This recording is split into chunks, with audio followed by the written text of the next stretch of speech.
Hey, what's going on, guys? This is Helios, and today I'm bringing you guys an app review on Glass Tower. It's an app for the Mac App Store at the current moment. I don't believe there's an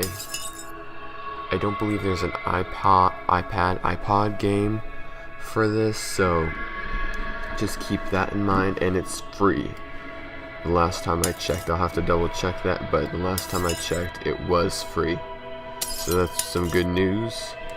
And yeah, the basic part of the game is you have to get rid of all the blue blocks, and you want to keep as many red blocks as much as possible, because you have 10 lives.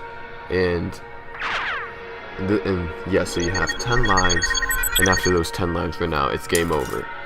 So in order to avoid those 10 lives, you have to obviously keep the red blocks on. And what you just saw right there, it was a power-up. I don't know the exact names of the power-ups, but I can tell you what they did.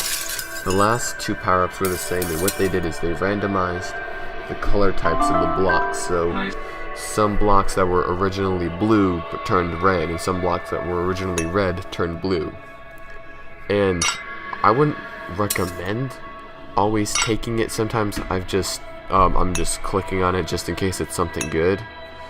But if you see that like color changing power up, sometimes it's not always the best thing to do, just because you don't know what you're gonna get, and sometimes the block that turns red could be about to fall, and it just so happens to be the computer just so happened to choose that block to be red. Or like if you're in a tough situation, that might not be the block you want to get. If you want to take a chance, you can roll with it, but in my opinion, it's not always the best idea to use that power up.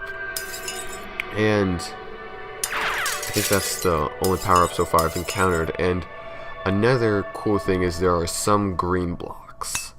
Now, I'm pretty sure it works like this, where if it's green and it falls off, it doesn't count as a red block, but in order to complete the stage, you do have to click on the green blocks in order to see what color block they are. So if it ends up being a red block, you obviously have to know you have to keep that block. If it's a blue block, you can just click it, whatever you want to do with that. So in my opinion, if you can, try to leave those for last, but sometimes it's easier to, sometimes it's just easier to get rid of them right off the bat, and it just depends for every situation. And right now, you kind of got to look at some of the settings, and I wasn't rage quitting, I just exited it out. So you can play some music, you can turn off the sound effects, you can restart the level if you didn't like how you started. You can select a different level, you can go to the main menu.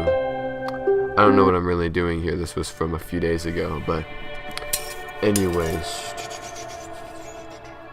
Yeah, so another thing that I learned from playing this game is you want to really rotate the screen. It'll just give you one camera angle to begin with, but if you click off the blocks like I'm doing and you move the mouse, you can get a better camera view.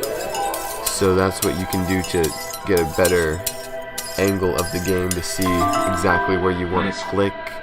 And sometimes it's easier if you turn, because sometimes you'll be able to hit multiple blocks within like a few seconds before like this whole tower collapses when you only click one block. Whereas if you like maneuver the camera angle, you can hit several blue blocks at a time, and you'll just find that really helpful as you play the game. So what else do I want to talk about? I'll just talk about some of the power-ups I've encountered. One that I haven't mentioned so far is double points. Now this is one that it's good, but you don't want to rush by clicking blocks just to get the most out of that. That's, in my opinion, like a secondary thing to think about. If I get it, it's a bonus, but I won't go excessively after blue blocks just so I get double points. That's me personally, I don't know. And Another one is that like a magnet-like power-up, and maybe I showed you in this video, maybe not, but what it does is once you get it, it like brings all the blocks like to the middle as close as possible. And if they're falling down or if you're in a tough situation, you'll really want to get that power up because it can kind of hold your fort or area, yeah, like this. It just holds it in the middle.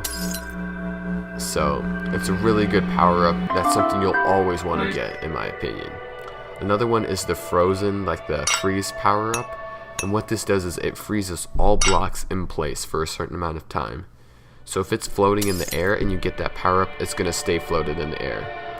And the last one that I remember so far is the life power up. And it will be as a heart. If there's one heart and you click on it, you'll obviously get one life. If there's 2 hearts, you can get 2 lives. I haven't seen any more than 2 hearts at a time. So yeah, that's something to keep in mind. And next up I'll show you some settings, and after complete one more level, and that's double points. I don't take a huge advantage of it right here since there weren't too many blocks to destroy, and I just messed up.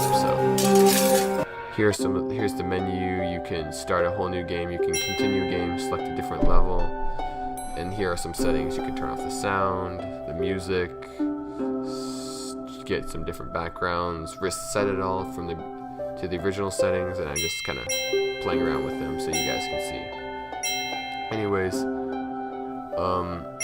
thank you guys for watching. I hope you enjoyed, and I hope you download this app in the App Store and you try it out like I did. That's about it. I'm gonna try to start uploading some 2K videos, NBA 2K12, so stay tuned for that. And besides that, have a nice day, and I'm Helios Arcs too. See you guys.